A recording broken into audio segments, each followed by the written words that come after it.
శ్రీ గణేశాయ నమః, శ్రీమాత్రే నమః. అందరికీ నమస్కారం. మన ఛానల్లోకి స్వాగతం అండి.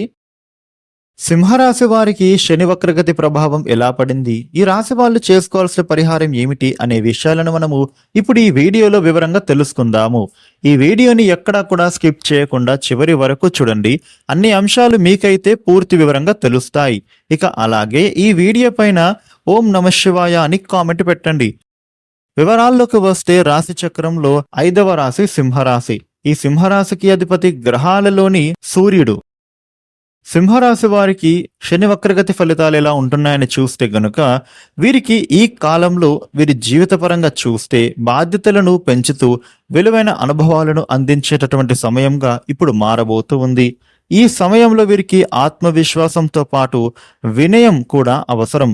ఉద్యోగంలో మీ పనితీరును పరీక్షించే పరిస్థితులు ఎదురైనా గానీ సహనంతో వ్యవహరించినట్లయితే గనుక ఉన్నతాధికారుల ప్రశంసలను మీరు పొందే అవకాశం కనిపిస్తుంది.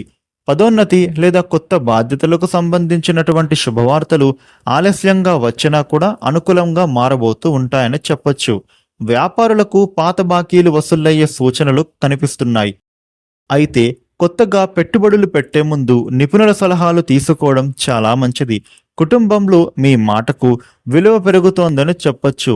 కొంతకాలంగా దూరంగా ఉన్నటువంటి బంధువులతో మళ్ళీ సత్సంబంధాలు ఏర్పడే అవకాశం ఉండబోతోంది.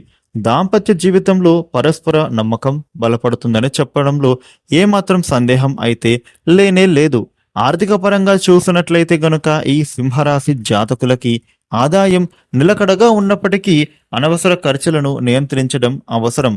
ఆరోగ్యపరంగా కళ్లకు విశ్రాంతి ఇవ్వడం, రక్తపోటు మరియు ఒత్తిడిపైన శ్రద్ధ వహించడం మంచిది. విద్యార్థులు ఏకాగ్రతతో చదివితే గనుక పోటీ పరీక్షలలో మంచి ఫలితాలను మీరు సాధించే అవకాశాలు ఉన్నాయి. సింహరాశి వారు చేసుకోవాల్సిన పరిహారం ఏంటంటే ప్రతి శనివారం కూడా శనిదేవుడికి నువ్వుల నూనెతో దీపం వెలిగించి నల్ల నువ్వులను దానం చేయండి. అలాగే ఓం ప్రాం ప్రీం ప్రౌం శనిశ్చరాయ నమః అనే మంత్రాన్ని 108 సార్లు జపించడం శుభప్రదంగా భావిస్తారు.